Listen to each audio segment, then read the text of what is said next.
Hare Krishna. Welcome everyone to this session on Gita Diploma course. This is Madhusudan Vishnu, and I'm facilitating your journey in the study of Bhagavad Gita from the beginning to the end. In this journey, we have so far covered first three chapters of Bhagavad Gita, which means 1/6 of the journey is completed. That's an achievement. From today, we'll begin the next phase of our journey where Arjuna has been already informed by Lord Krishna that he should be fighting as a matter of duty. But then to fight with that attitude in a spirit of selflessness, Arjuna is supposed to be taught some knowledge, transcendental knowledge. That will be explained by Lord Krishna in chapter 4 and the other coming chapters of Bhagavad Gita. So we dive into our study by saying a prayer. You can all kindly follow with me.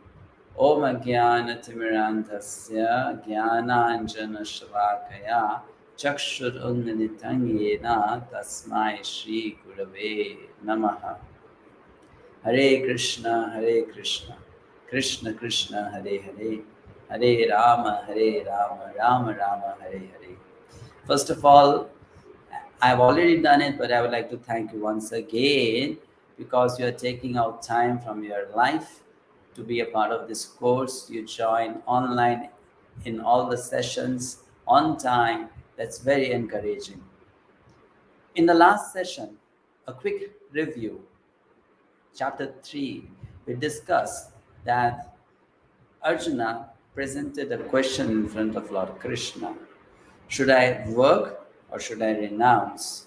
And Lord Krishna in reply said, do nishkama karma yoga. Then he also explained some other subject matters like karma kanda, karma yoga, why sacrifice. Set a good example for others, Arjuna, you're a leader. And finally, when Arjuna said, but there is something inside which doesn't let us do what we are supposed to do. And Krishna says, yes, there is an enemy inside you, and that enemy is called lust. So how you can win over that enemy? That's what Krishna also explained to Arjuna. We stopped there. From there, we are going to start this new chapter, chapter number 4, which is know and do. Chapter 3 was do your duty. Chapter 4, first you need to know these things, then you do your duty. Let's try to understand Arjuna's situation once again. And before I go there, let me ask you some questions. Does it happen that your own bad habits, your weaknesses, embarrass you, make you feel guilty, make you feel ashamed, make you hide your face in front of people whom you love? Yes, it happens, right? In those moments, we feel so low, so helpless. And sometimes we cry out inside our own heart for some ray of light, some hope, some opportunity to change ourselves. It does happen. We do want to win over those inner enemies that are living inside us, and we know about them since a long time. Can we live a peaceful life and a happy life if we have not won over those enemies? No, we cannot. We can have a fake smile on our face just to impress people, but inside, we are not happy. Inside, we are not satisfied. Inside, our life is not complete. There is some emptiness there. That means we need to address these enemies that live inside us. Now, looking at Arjuna's situation, Arjuna is thinking now, he's reflecting back. Just few minutes ago, he was talking to Krishna with so much confidence that I don't want to fight this battle. He gave many reasons, also very good reasons. We did discuss about them in chapter 1. And Arjuna's reasons were logical, they were based on knowledge of scriptures, very mature. It also showed that Arjuna was a good hearted person. But now, when Arjuna is again thinking about what he did in front of everyone, he actually was crying in front of everyone. That's what his situation was. He was feeling so weak, so demoralized, that he started crying, though he's a Kshatriya and a famous Kshatriya, in front of everyone, in front of those enemies whom he had defeated earlier. He started crying. So now, when he's looking in retrospective, he's actually feeling, what did I do? I mean, why did I behave like that? That was not me. Someone else was there in that moment, who was making these arguments and crying in front of all the enemies. My real me was not present at that time. It was lost somewhere. So what feeling was Arjuna going through at that moment, when Arjuna was reflecting back upon his own situation of him crying in front of all his enemies, and now thinking about it and feeling little uneasiness inside? So what feeling was that? What happens when you are in such a situation? What feeling do you go through?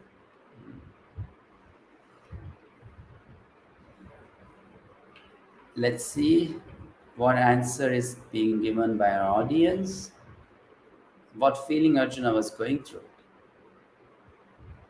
Guilty. Thank you. Guilty conscious. Yes. Loser. Arjuna was feeling like a loser. Very true. Also, Arjuna was embarrassed. Very embarrassed. Right? Embarrassment. Yes, one of you said that. Embarrassment. He was very, very embarrassed. So this is what now we need to begin to understand in Bhagavad Gita. Bhagavad Gita is a scripture which is ultimately made for shifting our focus from outside to inside. We need to live a life in a different way.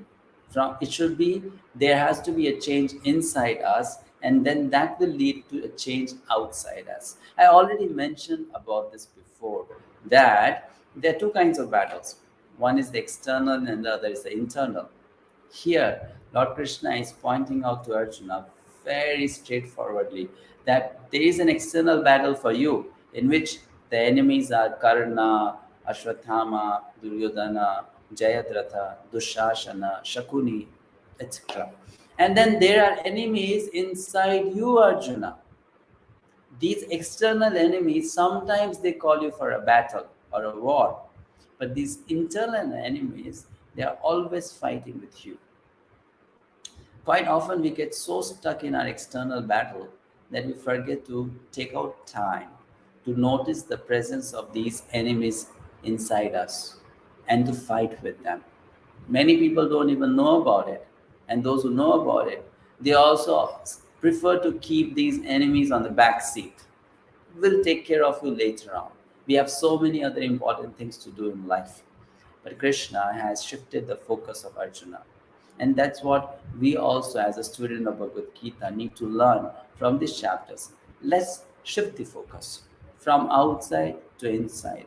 Let's look at our own thoughts, our consciousness. Let's work upon them so that we change, our identity changes, and then our experience in this world will change.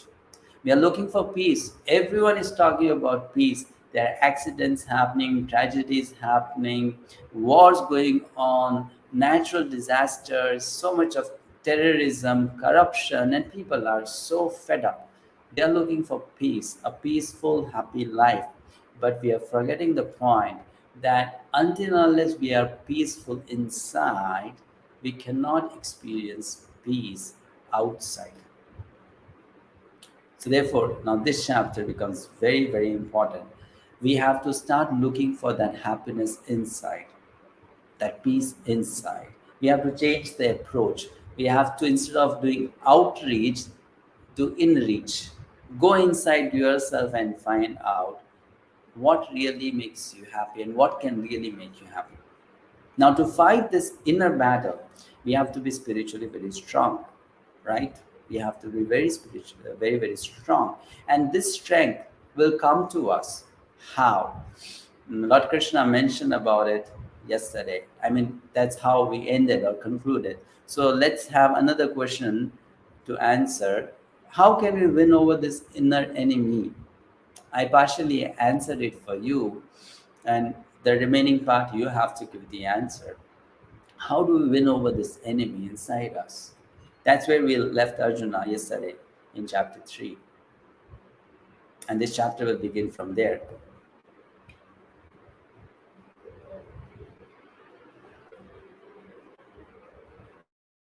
Spiritual strength and knowledge. Thank you. Yes, that's the correct answer. Spiritual strength and spiritual intelligence.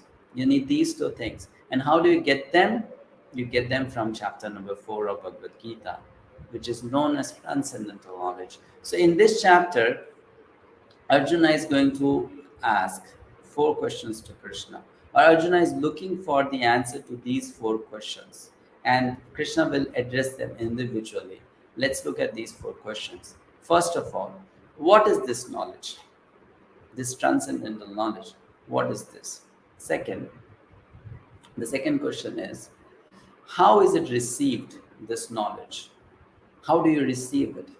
The third question is, how can this knowledge help someone do nishkama karma, selfless, dutiful action? And number 4, how is knowledge born from such actions or activities? How do you get knowledge? From selfless, dutiful action. So it's a bit cyclic. Knowledge leads to selflessness, and that selflessness leads to greater knowledge. That's what Arjuna is trying to understand from Lord Krishna in this chapter.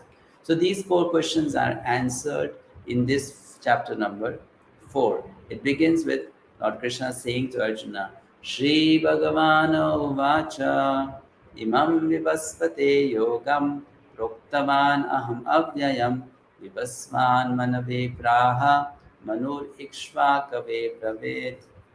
The personality of Godhead, Lord Shri Krishna said, I instructed this imperishable science of yoga to the sun god, Vivasvan, and Vivasvan instructed it to Manu, the father of mankind, and Manu in turn instructed it to Ikshvaku. Lord Krishna begins this chapter by telling the history of Bhagavad Gita. Who received this knowledge in the first place? So he says, long time ago, I gave this knowledge to the sun god, whose name is Vivasvan. And then the sun god in return gave it to his son, Manu. Manu gave it to his son, Ikshvaku. Manu is the personality from whom humans have come. Yes, humans have not come from apes. Humans have come from a higher human being known as Manu. From there you get the term Manushya, Manava, or in English we say man or human. So that's from where we have come. And Lord Krishna says that this knowledge was given to all these personalities in the past. He's talking about the history of Bhagavad Gita. We'll show you a chart here that this knowledge was given to them long time ago. Now, a question arises here. Why is Lord Krishna telling Arjuna about, the history of Bhagavad Gita? What's so important to know the history? How it will help Arjuna to know? He's not telling that knowledge first, he's telling the history of that knowledge first. So why? What psychological impact is this information going to put upon Arjuna?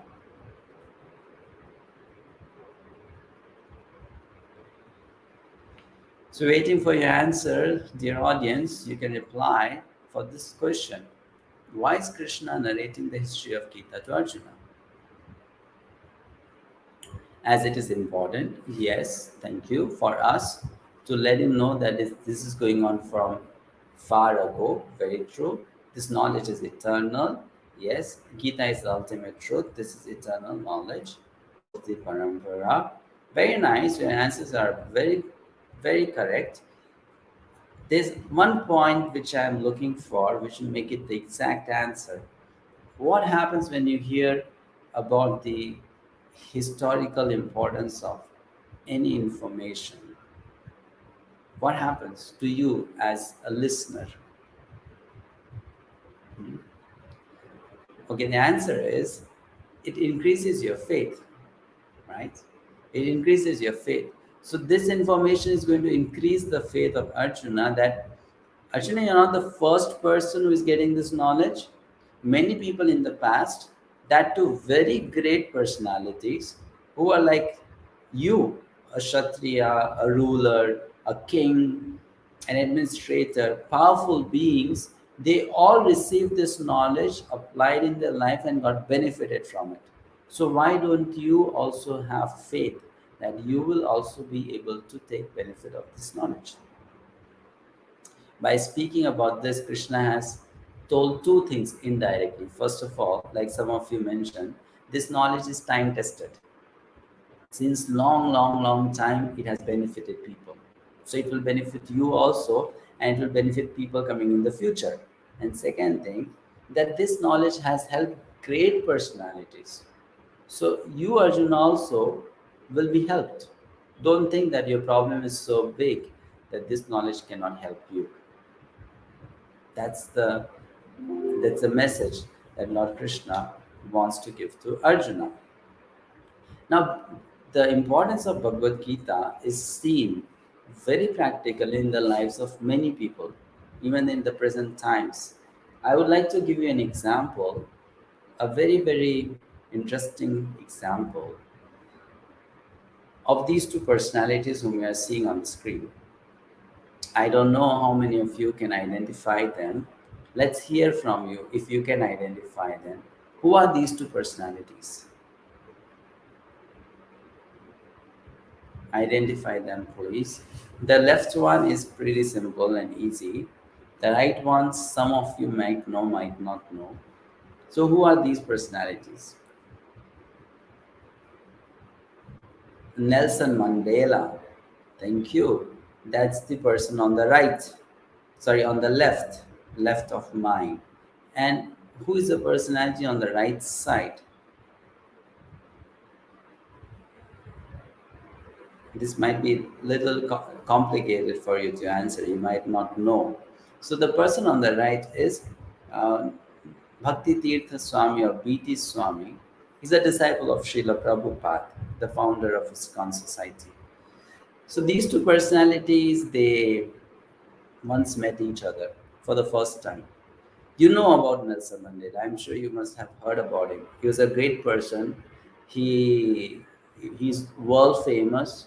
There's one day dedicated to him known as Nelson Mandela International Day. He was a symbol of peace, unity, social welfare activities, a reformer, and he helped in the whole world around the blacks who are born in black body, people who are born in black body, get rights in the society. So Nelson Mandela, he lived in prison house for 27 years, which means almost half of his life.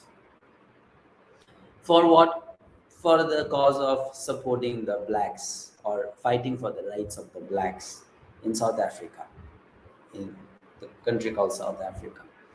So for 18 years, he spent his confinement in a particular jail, and for next 9 years, he was shifted to another jail. Now this jail was a far out place. No one lived in that place. Only few prisoners surrounded by huge walls, and anyone who would go there, that person would feel so dejected that many of them would just commit suicide, or when they would return from that jail, they would become half crazy, mad. So when they reached this place, Nelson Mandela and some more of his associates, they became little panicked. What are we going to do here? Will not remain a human being after a couple of months. We'll go crazy. So at that time, one of the friends of Nelson Mandela taught him something. Now, what was that? Before I tell you that, let me go to the meeting of these two personalities. Bhakti Tirtha Swami Maharaj was also a great personality, very great. He was a disciple of Srila Prabhupada, and he became very popular as a counselor of sportsmen, celebrities, politicians, business magnates, Muhammad Ali, about whom we are going to discuss more later. Such great personalities were taking guidance from Bhaktitirtha Swami. Even Nelson Mandela was one of his such counselees. So when they two met, Nelson Mandela, he asked a question. And Bhakti Tirtha Swami, in order to answer that question, said a verse from Bhagavad Gita. So when he finished quoting half of the verse, Nelson Mandela said the remaining half. And this really, really amazed Bhakti Tirtha Swami. He said, how come you know Bhagavad Gita? I know Bhagavad Gita because that's my book. I have been studying it for decades and I've been talking to people about it. But how do you know Bhagavad Gita? And Nelson Mandela said, okay, let's play a game here now. You tell any verse of Gita half, I'll complete the remaining half. Bhakti Swami Maharaj accepted the challenge. He would say a verse half, and Nelson Mandela would complete the remaining half. And slowly, it so happened that Bhakti Swami realized Nelson Mandela knew as many Sanskrit verses of Gita as what Bhakti Swami knew. He could not, you know, he could not decodify the mystery. What's happening here? How do you know that? So Nelson Mandela then said, let's go back to that 9 years of confinement. When he was in jail for 9 years, one of his friends was an Indian, and that person told Nelson Mandela, in these moments of, complete dejection, frustration, anyone will go crazy. So if you want to keep your mind stable and focused on what you want to achieve after you are going to get out of this jail, I'm going to teach you Bhagavad Gita verses. You just memorize them, repeat them, and contemplate over its meaning. And you'll get so much strength, so much hope, positivity. You'll get the direction. Nelson Mandela said, so for 9 years, Gita was my only friend. Gita was my only companion. And the verses of Gita gave me the strength and inspiration to later on do what I did for this world. He gives the credit to Bhagavad Gita for his success. This is just one example.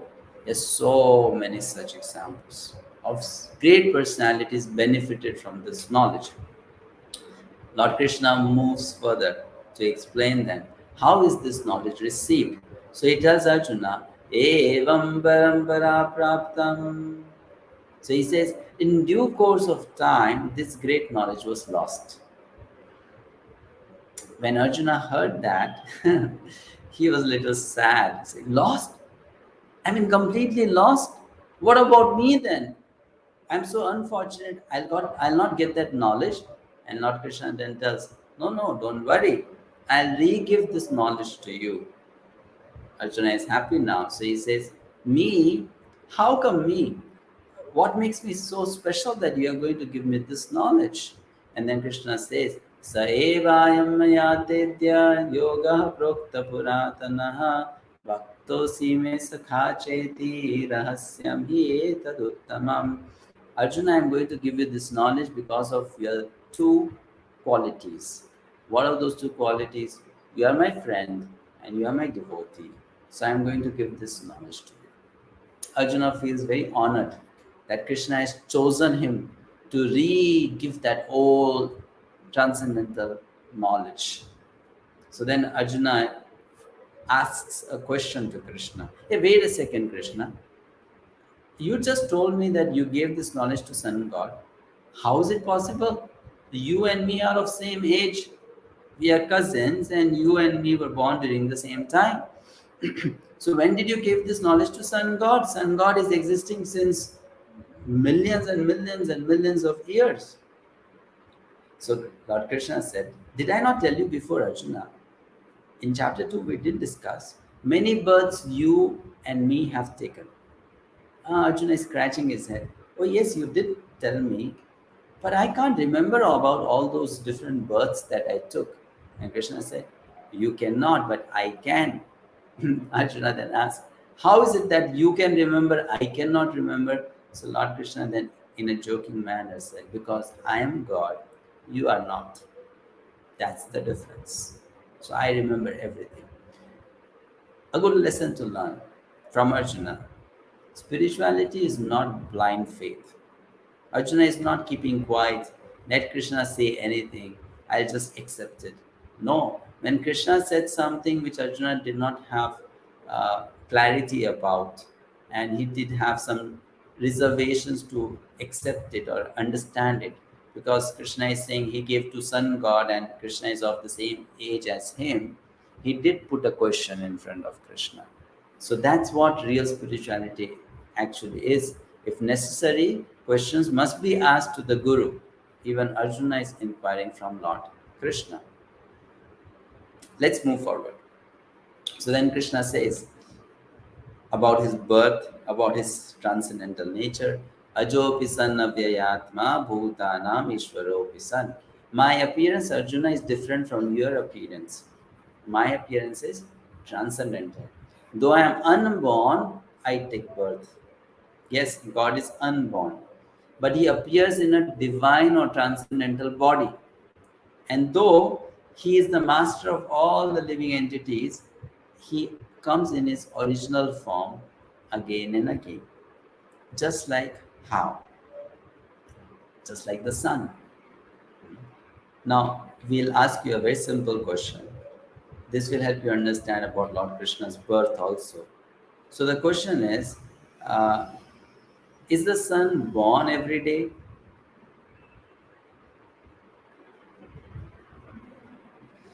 When you see sun in the eastern horizon in the morning, is it born at that moment and in the evening it's going to die? Is it so?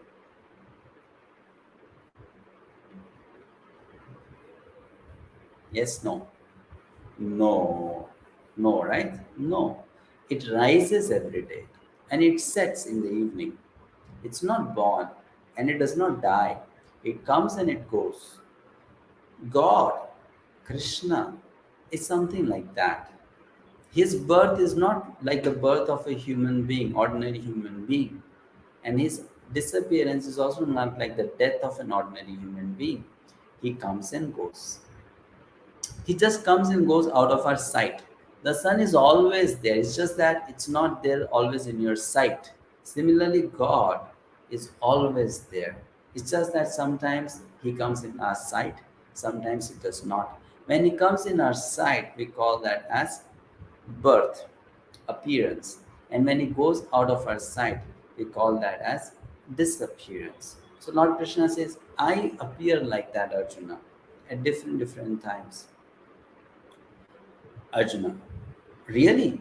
So when do you appear and where do you appear? So Lord Krishna then said this famous verse of Bhagavad Gita. I am sure some of you must be already knowing it by heart. यदा यदा हि धर्मस्य ग्लानिर्भवति Bharat अभ्युत्थानामधर्मस्य तदात्मानं सृजाम्यहम्. Whenever and wherever there is a decline in religious practice and a predominant rise of irreligion, that's when and where Lord Krishna appears. So then Arjuna asks Krishna, okay, you appear. Why do you appear? What do you do after appearing? What's your purpose? Lord Krishna then answers that also. He says, I have some purposes like deliver the good people, annihilate or destroy the wrong ones, and re-establish dharma. Like some of you asked yesterday, why Lord Krishna wants this battle? So many people will die. So that was one of the purposes. You destroy the demons or miscreants, the lawbreakers. And in this way you establish true religion, true dharma. So Krishna comes again and again for this purpose. Now how does he come? He comes in the form of incarnations, also known as avatar. My question for you now is, how many times does God incarnate?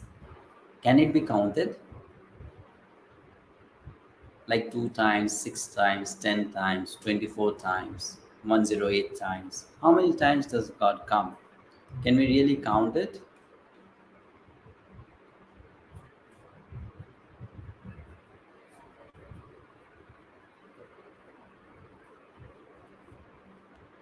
No, we cannot count. Thank you. Yes, that's what the scriptures say.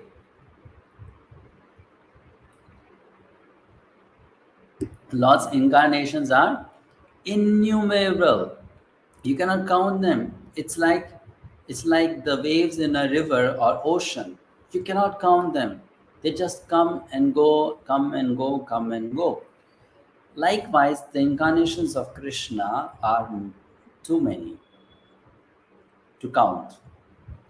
But then they can be put in specific categories. And there are 6 specific categories in which all the incarnations fall. These categories are: first is called Purusha Avatar, second is called Guna Avatar, third is called Leela Avatar, fourth is called Manvantar Avatar, fifth is called Yuga Avatar, and the sixth is called Shakti Avesha Avatar. I don't have time, and the scope of this course also does not allow us to discuss in detail this subject matter. So, for now, this much is sufficient for you all to know and understand that there are 6 different kinds of incarnations or avatars who come at different times. How many times? Infinite number of times. The more can be known about these avatars in the scripture known as Srimad Bhagavatam, which is a more advanced study of spirituality compared to Bhagavad Gita. In chapter 3 of Canto 1, the different incarnations of Lord Krishna are mentioned. Again, this list is not complete. It's only some examples given from so many incarnations that have come or appeared. So then Lord Krishna talks further about his appearance, about his birth, and he says, Janma karma chame divyam evam yo veti tattvataha tyaktva deham punarjanma naiti mameti swarjuna. But my activities, Arjuna, you should know they are not common like other people, and they are transcendental. So Arjuna says, okay, that's interesting. So if one understands your activities, uncommon activities, what happens? What result does one get? Krishna says that person becomes qualified to win over his enemy inside. So this is the knowledge that makes us strong to deal with our lust, to deal with our fear, to deal with our anger. This knowledge of the Supreme Lord, the knowledge of the self, and the knowledge of the relationship of the self with the Supreme Lord. Yesterday, one of you asked this question, I remember, how to control anger. So I'll give you an example to explain how anger is born. It starts with lust and then it ends in anger. And in between comes fear. The example is very simple. Some of you also might have gone through such an experience. Like, let's say you are rushing to the airport, you have to catch a flight, you don't have much time, the distance is quite big, and you're stuck in traffic. I don't know if this has happened with you. And you are really panicked that if you don't reach on time, so many things have to be done. You have to reach the airport, you have to enter into the terminal, go for check-in, leave your luggage there, go through security check.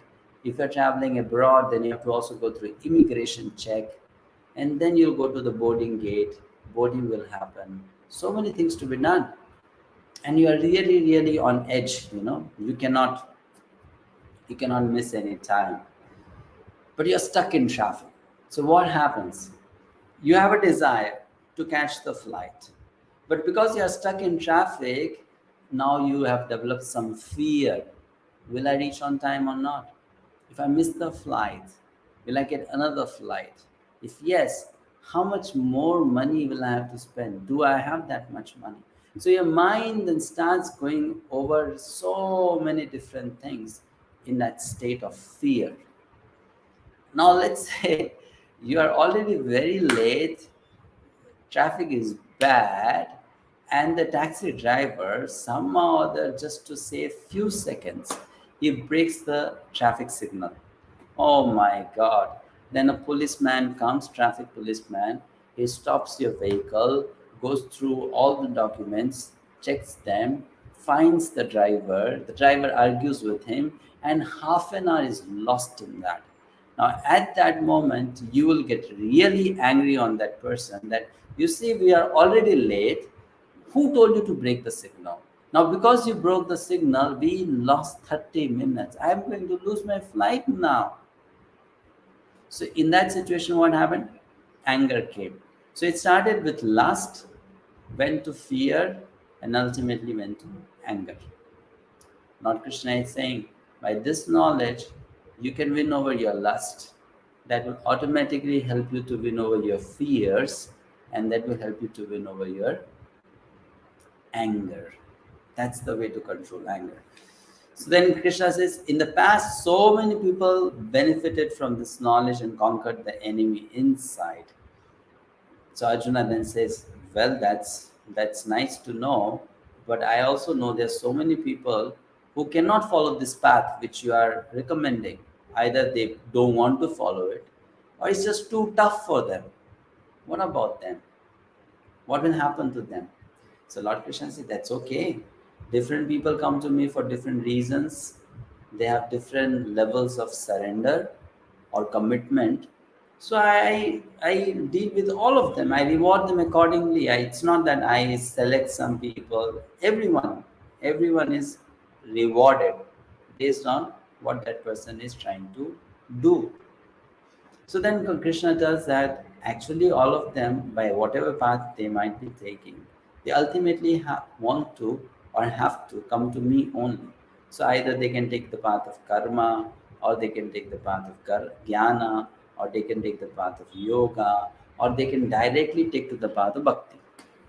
I hope the discussion is not going too technical, but that's what it is in this chapter. So we have to do justice to what is explained. So in this way, Lord Krishna explains, and then he says that you, if you take this path of bhakti, then this path of bhakti requires a certain kind of mindset, and that mindset is a very, very important factor for making spiritual progress. A lesson that we're going to learn now is, in achieving success, especially spiritual, our attitude has a very important role to play.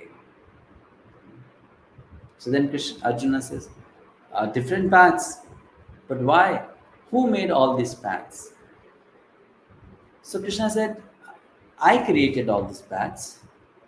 But why? Will it not confuse people? And then Krishna says, no, Arjuna. There are different kinds of people. They have different kinds of desires. Not everyone is on the same level. So they have to be given knowledge at different levels. Therefore, I have created all these different paths that you do work at your level, be benefited, and then rise to the next higher level. In that way, I have made a very, very systematic step-by-step process. Then Krishna begins to explain that process. Chaturvarnyam maya shrishtam gunakarma vibhagashaha.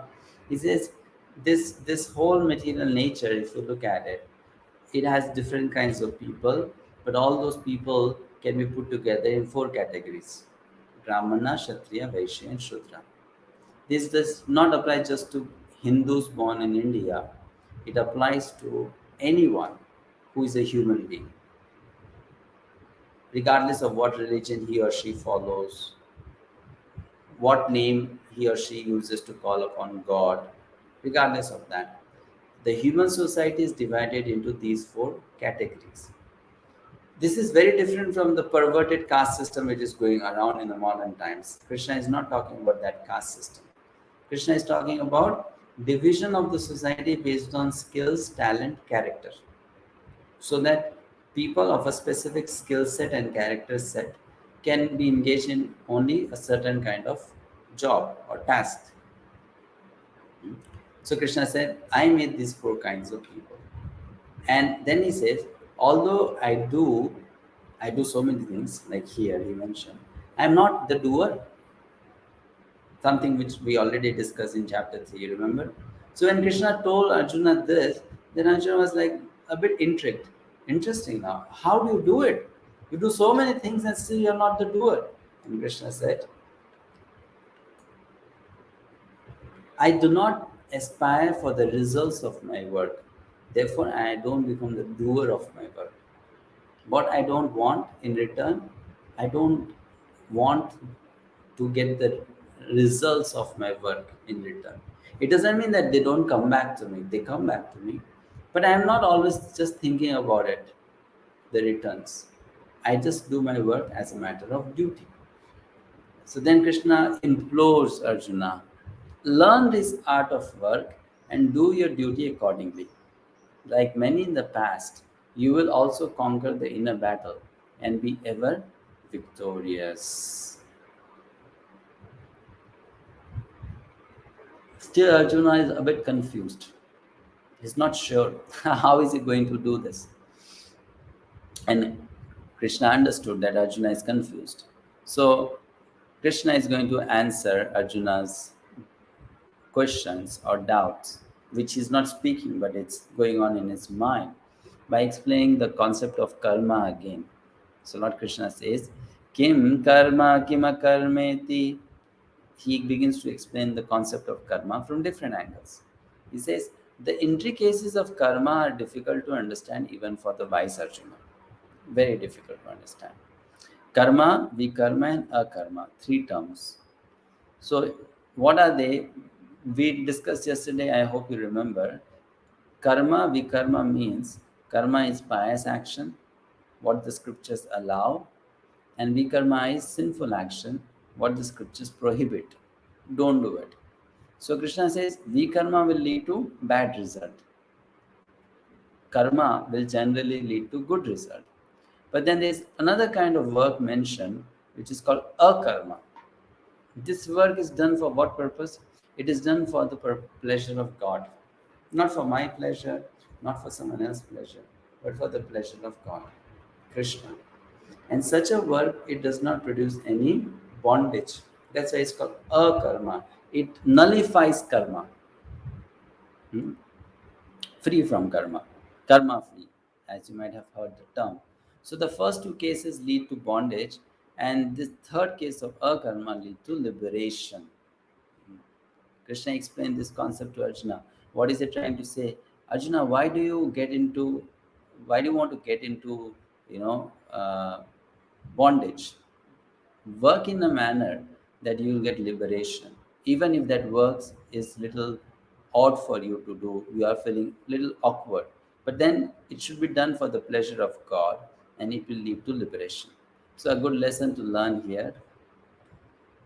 From this slide, we understand that just being a good human being is not good enough, or just doing good things is not good enough. Human life is to become spiritual being, which means God conscious. And being spiritual means to actively engage in spiritual activities. That's what being spiritual means.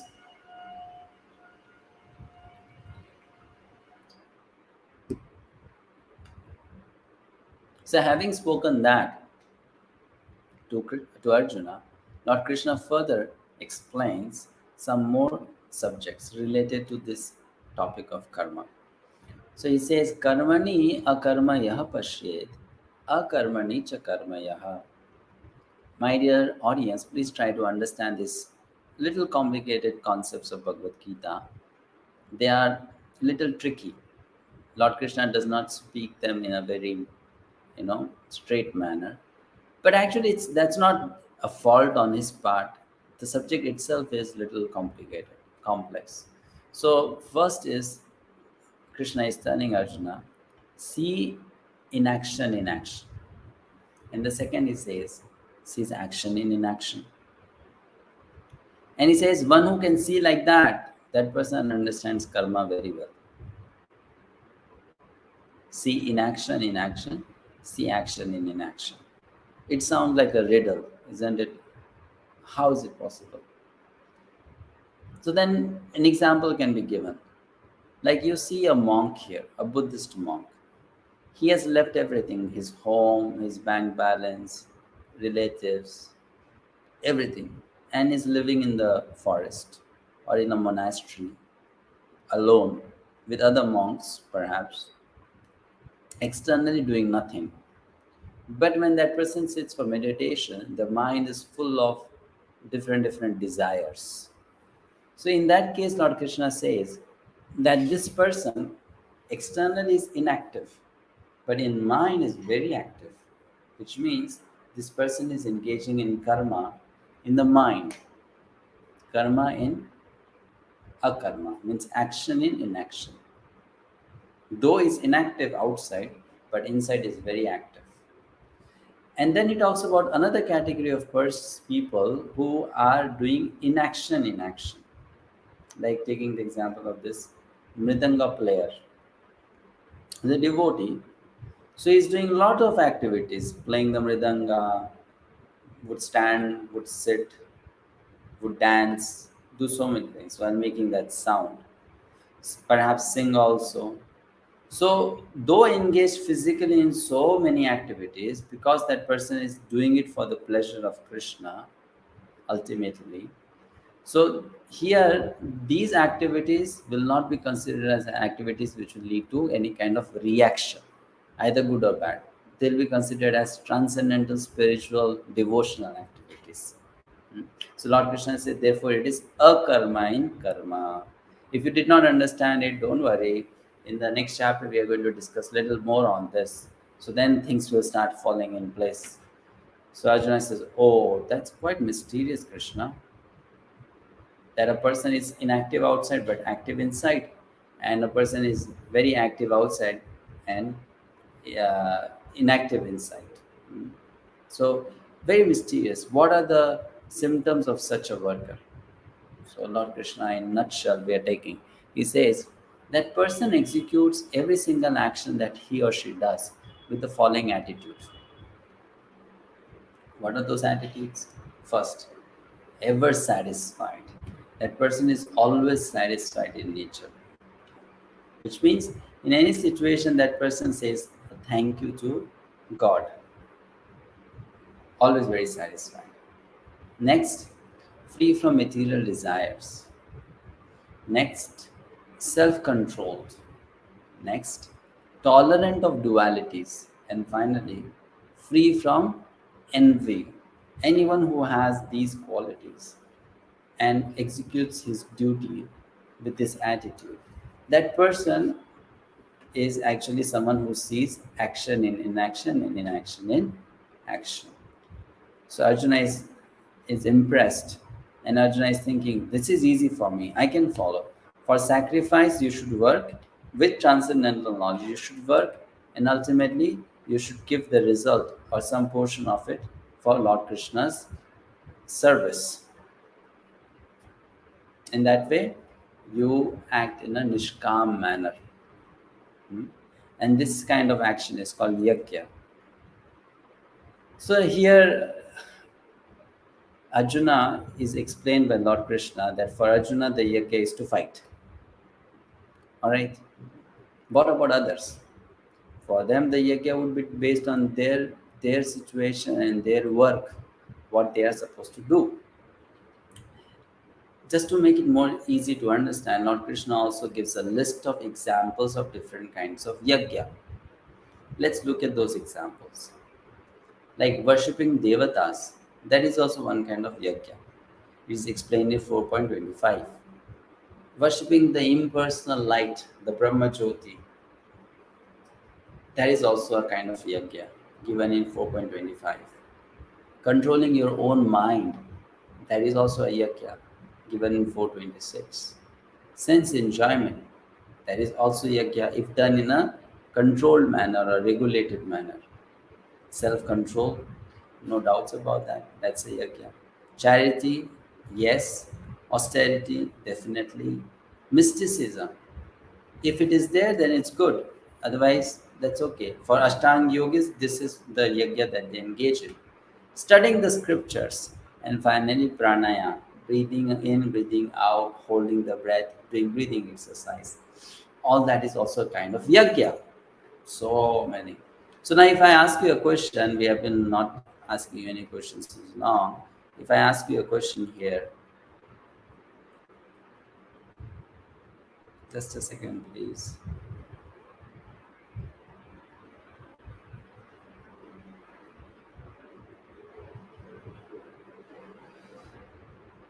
Here you are doing this Gita Diploma course. So of the given sacrifices on the screen or yajna, which are you engaged in at this moment? Me and you.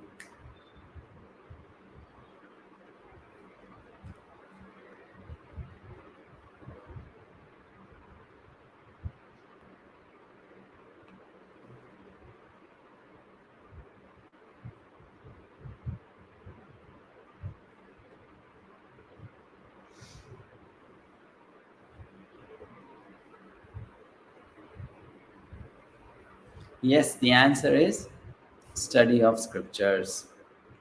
Thank you. It is known as Swadhyaya Yajna. We are engaged in this particular kind of yajna now. Studying of the scriptures. That is also yajna. So Arjuna then asks another question. Different kinds of yajnas, do they have different purposes? All the different yajnas. They give you different benefits? What is your answer to this? All these yajnas, do they have a common purpose or they have multiple different purposes?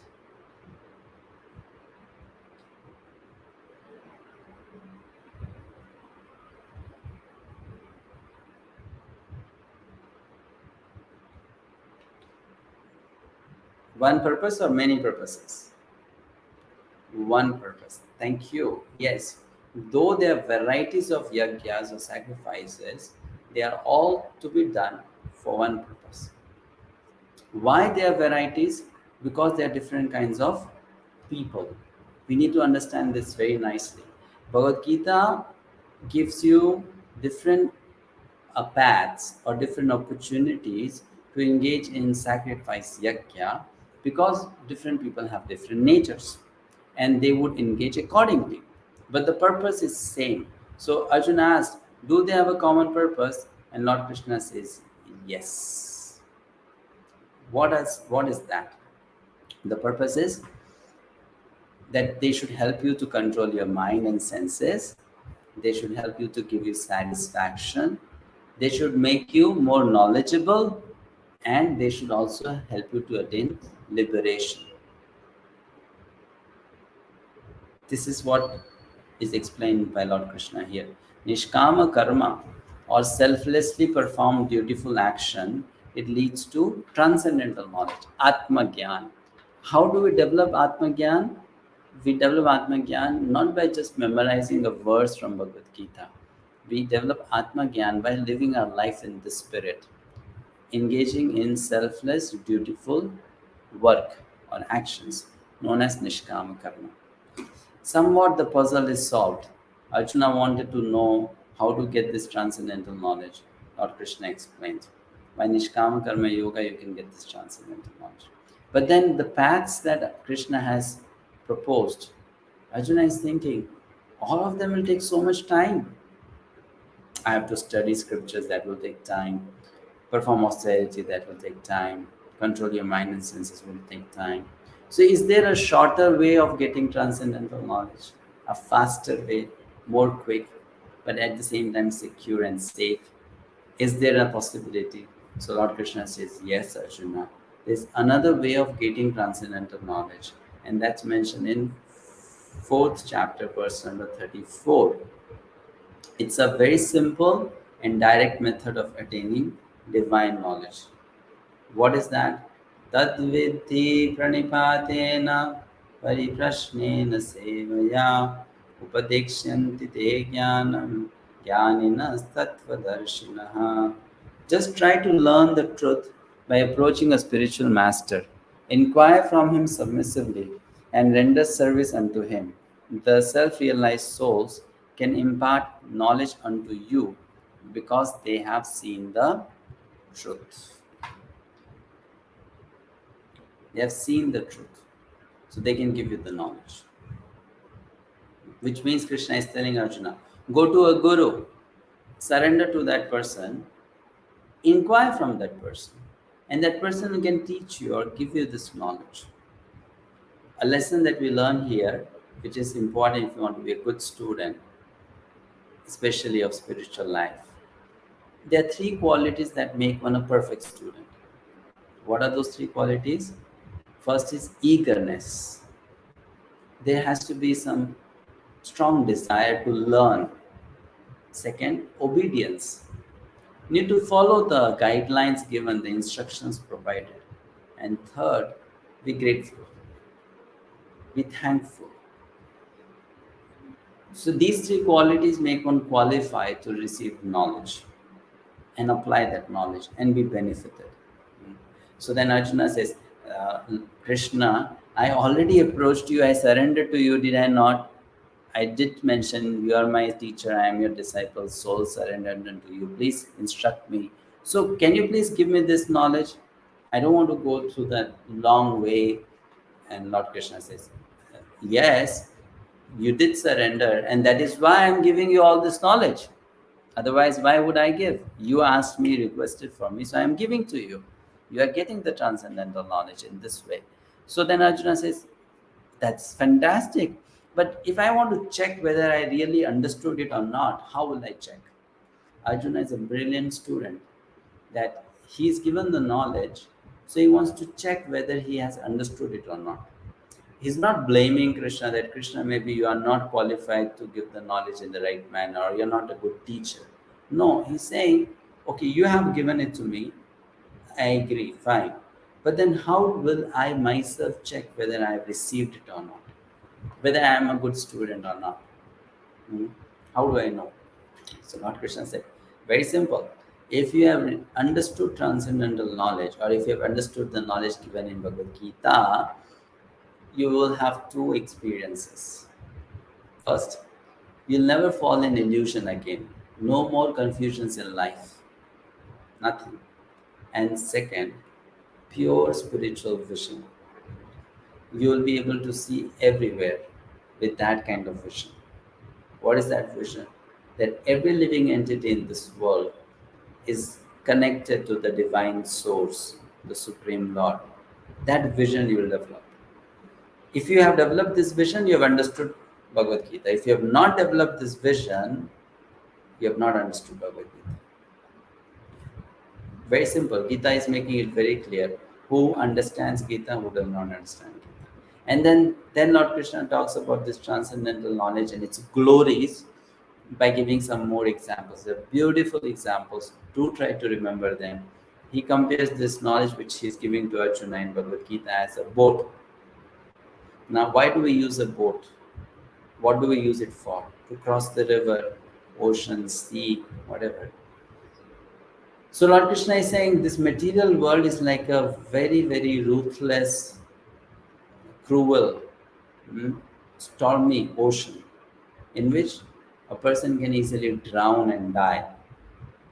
If you have fallen in water, in sea, in ocean, you don't know how to swim, what will happen? You will sink and die. But at that moment, if a boat comes and the boatman tells you, come on, jump in, I'll take you to the shore. And that person is being very kind, isn't it? So Lord Krishna is saying, this knowledge which I am giving to you, Arjuna, is going to sail you across the ocean of problems and difficulties and challenges in life and take you to the other shore. Second, this knowledge is like fire. Fire can burn anything. Yes, anything. Fire can burn anything and purify anything. So Lord Krishna is saying, even if you have done some wrong activities in the past, the fire of the transcendental knowledge can burn away all those reactions. Not just past, even in the present. If you act with the self-knowledge, your actions will not give you or bring you reactions. Then third is fruit. He compares transcendental knowledge to a fruit. He says, just like in a tree, the most essential part is the fruit, right? Similarly, of all the Vedic scriptures which are compared to a tree, Bhagavad Gita is the fruit. the essence. And finally, he compares this transcendental knowledge to a sword. That also a sword with double edge. This side also, that side also. Means you can cut like this, you can cut like that, two ways. And then he says, Arjuna, this knowledge is like a sword. Whenever you have doubts in your mind, you can use this knowledge to slash those doubts away, kill those doubts or destroy those doubts. My God, so much of benefit of getting this kind of knowledge. That's what Lord Krishna is telling to Arjuna here. If you get this knowledge, you're immensely benefited. And finally, he concludes the chapter by telling the verse, O Arjuna, you should stand up. You should arm yourself with this knowledge which I gave to you now. Wear this knowledge as a kavacha around you, and you fight. And then you see, sin cannot touch you. So this is how Krishna is encouraging Arjuna, and he stops speaking. So this is where the chapter ends. The title of this chapter is Jnana Yoga, Transcendental Knowledge. In short, you should know first and then do. We are discussing that you have an identity. That identity gives you some duties, and how to do those duties. You should learn from chapter 4. In that particular consciousness or mindset, you should do those duties. Right now, you can start sending your questions. Please, please, please keep your questions related to what we have discussed in the class. No side questions. For that, you can ask in a different place, but not here now. This platform is for asking questions related to what we have discussed in the session today or the previous sessions. So quick 5 lessons to take away home. First, art of teaching. We are learning this lesson from Lord Krishna. He's an expert teacher. He's giving examples to Arjuna which Arjuna can relate to. Arjuna is a warrior, fighter. So Lord Krishna is giving such examples of personalities who are kings, brave warriors in the past. He's giving example of what Arjuna has gone through in life. So he is making it simpler for Arjuna to understand, giving the right kind of examples. Second, accepting diversity. Lord Krishna is showing in Bhagavad Gita there are different kinds of people in this world, and Lord Krishna accepts all of them, though they are so diverse from each other. He's all accommodating. That's how God has to be. God has to be inclusive, include everyone. So Lord Krishna accepts diversity, and that's what we also have to learn. That we have to accept different kinds of people in our lives, different kinds of people around us. You know, they may have a different kind of body, color, nature, habits, likes, dislikes, culture, principles, values. But we need to understand that all of them put together make a society, right? Make a community. Finally, 3 more to go. Follow the great. Again and again, this topic comes in Gita. If you want to be successful, follow those who have succeeded in the past, right? Walk behind them, follow their footsteps. That's easy, that's safer. So he's saying, follow the great. Arjuna, many great people have benefited from this knowledge in the past. You also follow with that. Fourth, humility attracts grace. From where do I take this lesson? Lord Krishna is saying there is one way of acquiring transcendental knowledge, which is do yagyas after yagyas after yagyas after yagyas. And after many, many years, that knowledge will dawn in your heart as a realization. And the second way of doing it is what? You pray to God, you seek a spiritual master, a guru, you become humble in front of that person, and then you ask or inquire. Being humble is not easy, but if one becomes humble, that humility attracts grace or mercy. And finally, the lesson that Arjuna is teaching us is introspect. Introspect means look into your heart, evaluate yourself. Krishna is teaching Gita to Arjuna, but Arjuna is also introspecting. Am I understanding? Am I on the right path? Did I understand the way Lord Krishna explains? Introspection. Arjuna is thinking that if I have understood Gita because Krishna is speaking to me, what will I see the change in me? So Lord Krishna is then telling, you'll be free from illusion and you will see everyone as a part of me. And so this introspection is very helpful in spiritual life. Any devotee or a student of spirituality should introspect and check, where am I now? Did I make some progress or not? Thank you. Last slide, chapter at a glance. First of all, Lord Krishna talks about the caste system, not the perverted caste system at present. The original natural system of dividing the society into four categories. That is not based on your birth, essentially. That is based on your nature, your qualifications, the kind of work you like to do. And then Arjuna said, when did you teach the sun god? And Lord Krishna says that long, long time ago, actually. We both have taken many births, and I give this knowledge to sun god, and I'll give it to you. What is that? That's a transcendental knowledge about Krishna's appearance. Then we heard Krishna is the goal of all the paths, karma, vikarma, and akarma. And then we heard about knowledge from sacrifice, and finally, glories of transcendental knowledge. So now let's start taking your questions. We can have the first question on the screen, please. Thank you.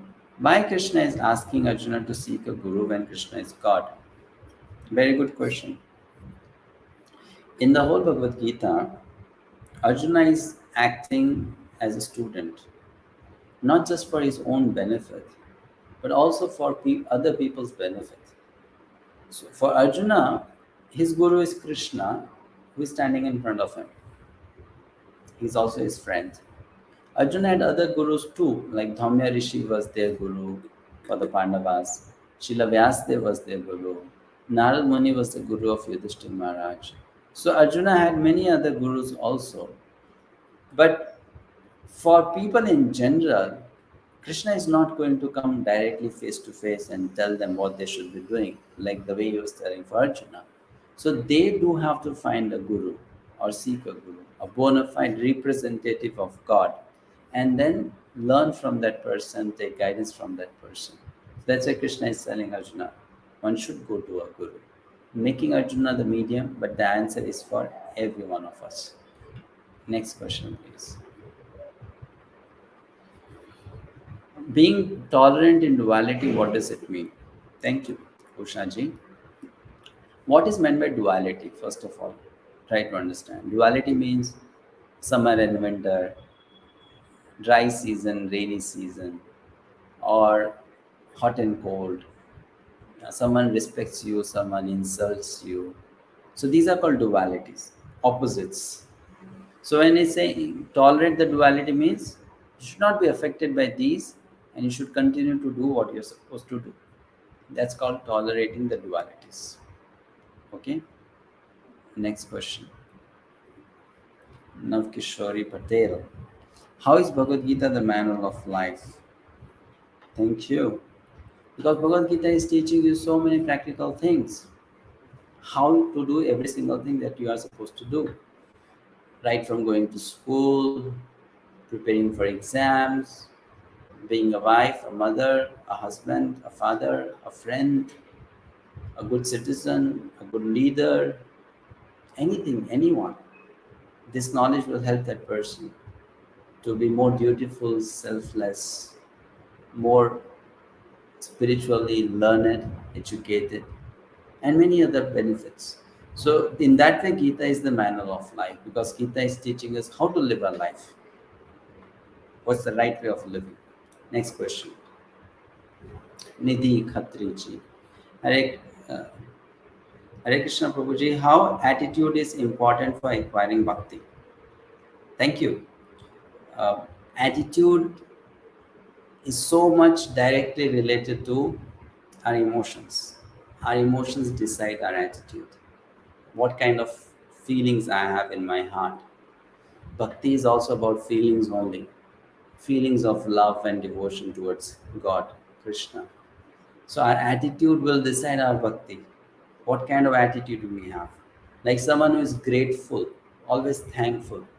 For that person, it's easier to be devotional towards God because that's there in present in that person as an element. But if someone does not know how to say a thank you, why will that person ever say thank you to God also?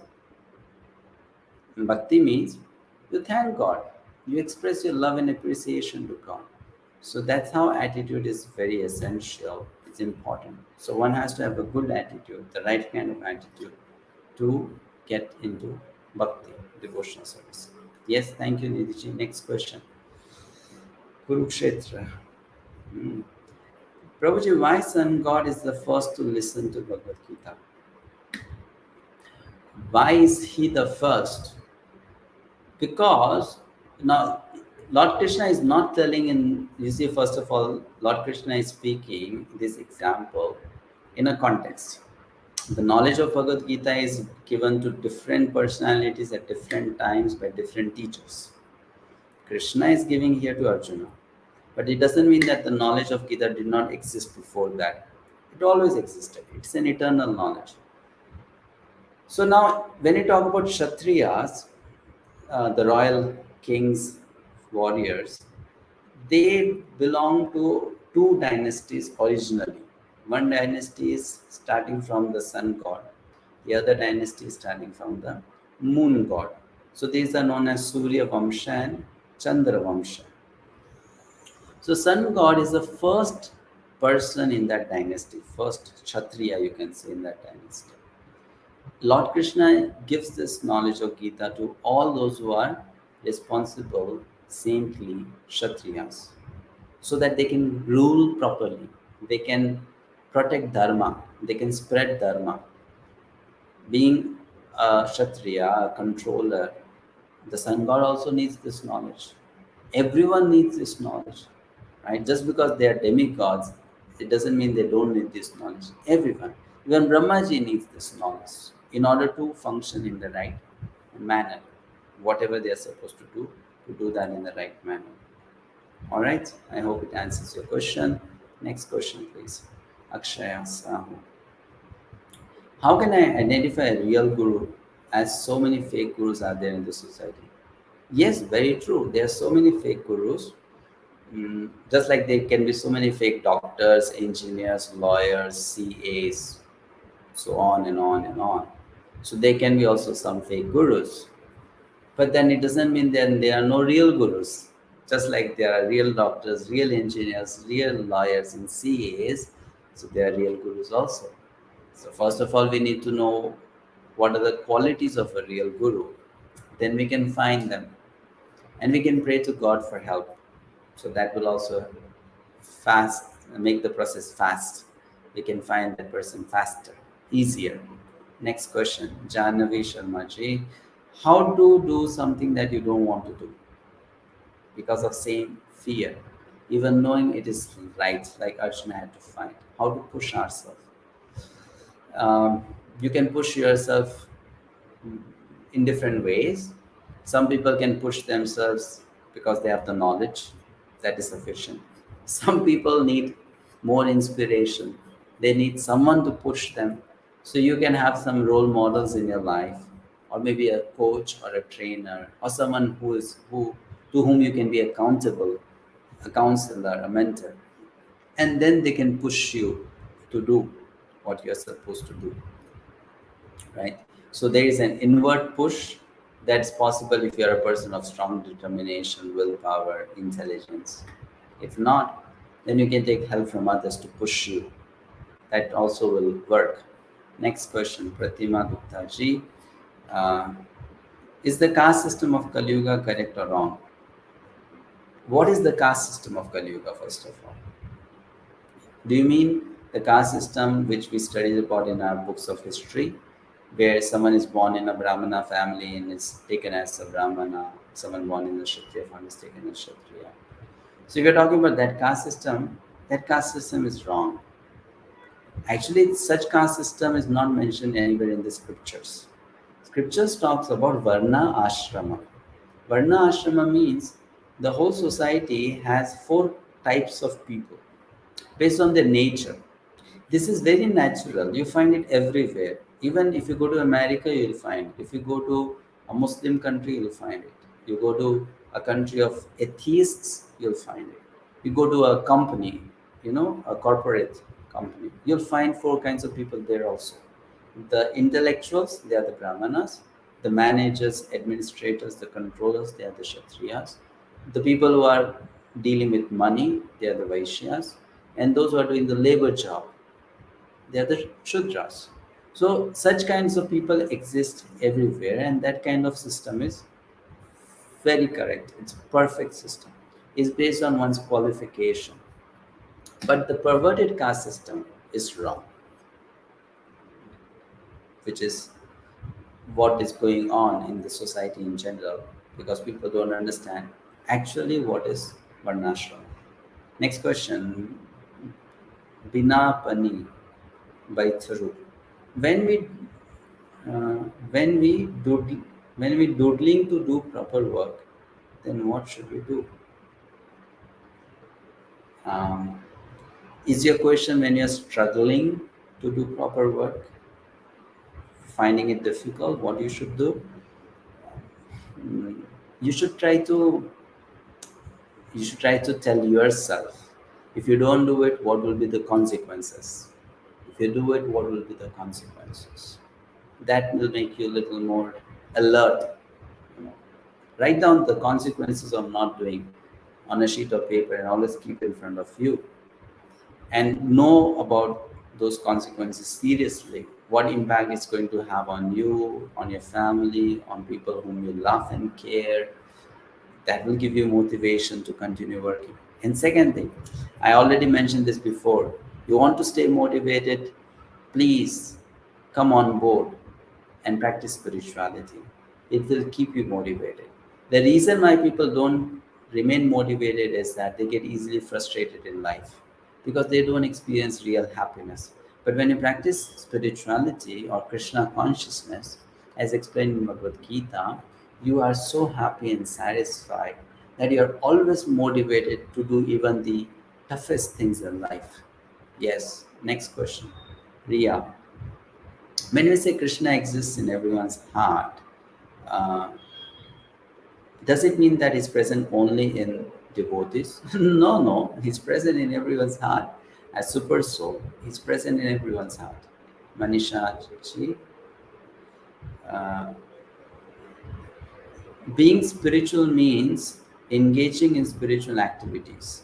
What are the spiritual activities that we need to perform? Thank you. Good question. Very practical question. So, what spiritual activities we can engage in? We can engage in the spiritual activity of every day studying Bhagavad Gita. There are so many courses that happen online on different Vedic scriptures. Participating in them, you can every day take out some time to chant the names of God, like Hare Krishna Mahamantra, which I also chant. You can chant that every day. You can occasionally visit temple, take darshan of Krishna, do some seva there, meet the devotees, and in their association discuss about God. So these are different spiritual activities that you can do. I just mentioned few of them. There are many, many festivals, this, that, so many different things. Next question. Thank you. Babuji, what is action and what is inaction? Okay, so action means anything that we are supposed to do or doing. Inaction can have multiple meanings. One is you don't do anything, which is actually not possible. You must be doing something at some time.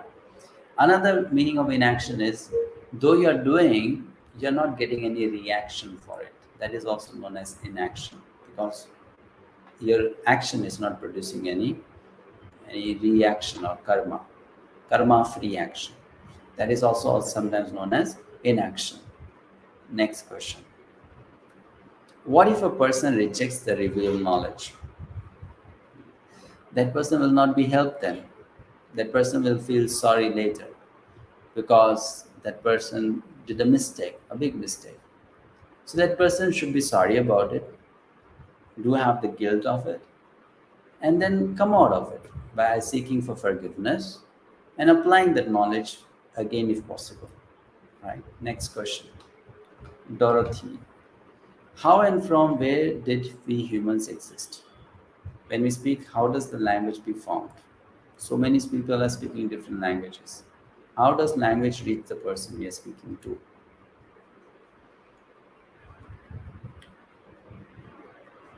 Humans have been existing since time immemorial, because humans are created like that by God. All the species that you see on the planet or in the universe, they're God made. They are not chemical made. They are not made by some reactions out of accident. They are made by God. What are they? They are just different kinds of bodies. I don't know if you have attended our sessions before. Just like you can wear different kind of clothes, similarly the different kinds of species are different kinds of bodies on the soul. Why do these bodies function in the way they function? That's because they borrow life from the soul, which has the life force or the life energy. So the ability to understand any language comes from the spirit soul, Atma, because Atma is full of knowledge. It's alive. It has knowledge of emotions. It has knowledge of expressions. So even if, let's say, you don't understand someone's language, it doesn't mean that that person cannot communicate to you and you will not be able to get the message. You will, because you know that science of communication that's eternally with you as spirit soul. The other person also knows that science. Language is only a medium of conveying that message. Sometimes people can just send a message by, a signal through their eyes. They can just speak so many things and the other person can understand. So please try to understand, first of all, that you're not just this body, that external structure. You have life, you have consciousness that comes from Atma, and that's always with you as spirit soul.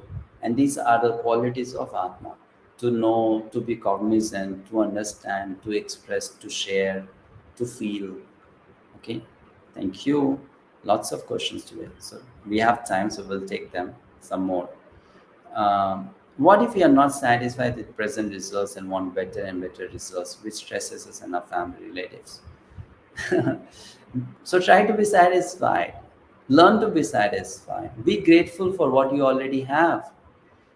If we are too ambitious or too passionate about things, you will get frustrated sometime, and people around you will also be frustrated.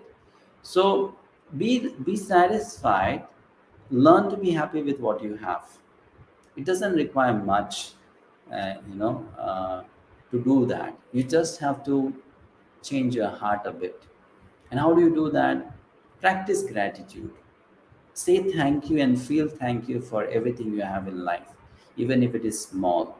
Don't compete with others. Don't look at what makes others successful. You define your success, your happiness in simple terms. With simple and little, I'm happy.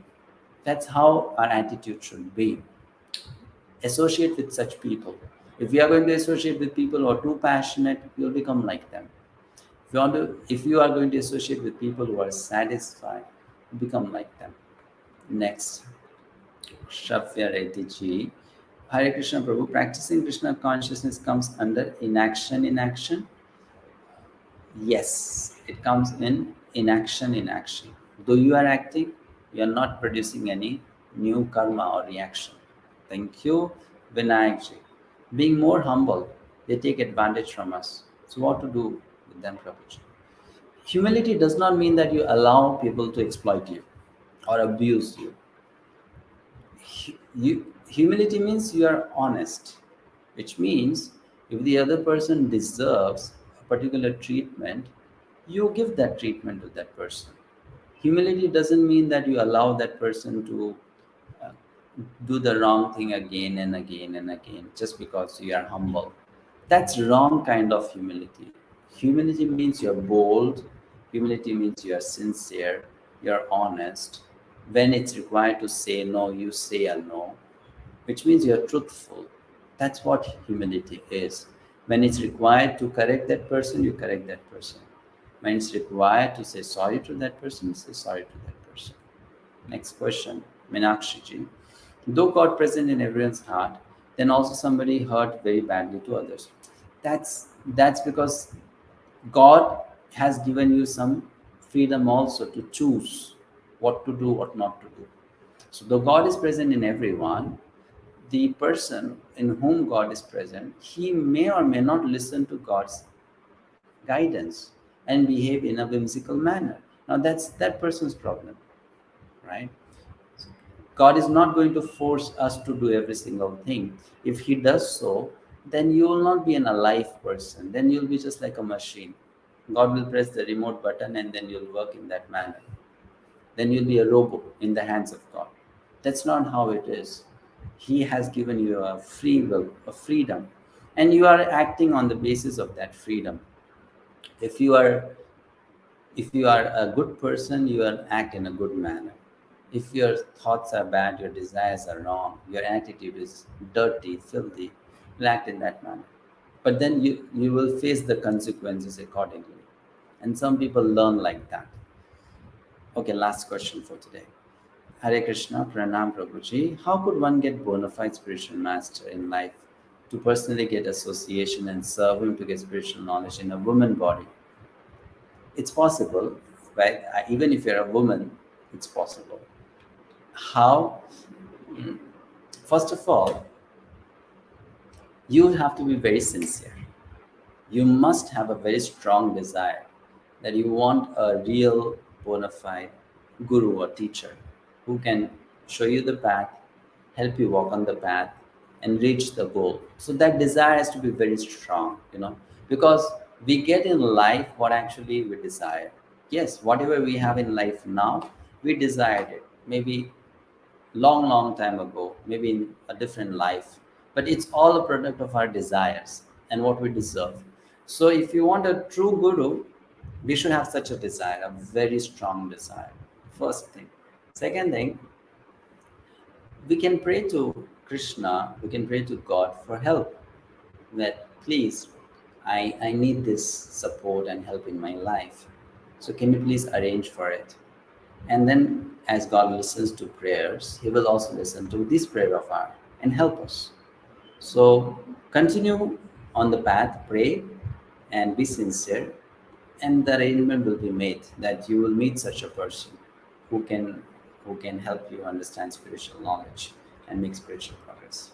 Thank you so much for all the time. I'm very happy that you joined in this session and spend your time with us. Were live, answered our questions, asked so many questions.